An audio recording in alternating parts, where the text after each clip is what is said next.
Hey guys, today I'm going to be discussing how to check login devices in Telegram. So guys, today I am going to look through the Telegram login activity, so follow along. So first thing that you will do is simply open up your Telegram application into your device.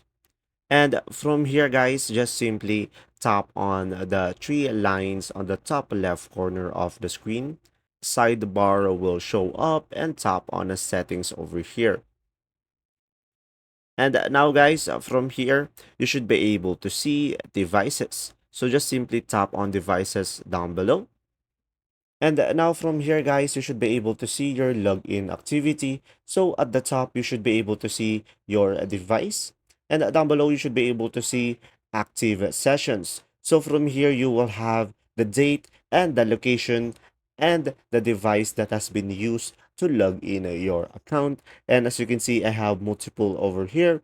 And if I want to remove a certain device, just tap on it. And from here, I will have an option down below, terminate a session. So just simply tap on it to terminate and a pop-up will show up that telling us if we are sure. So just tap on terminate again, and after that it will now be removed.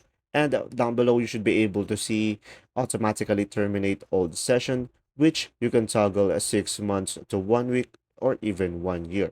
If this video was helpful, please like and subscribe, and thanks for watching. See ya!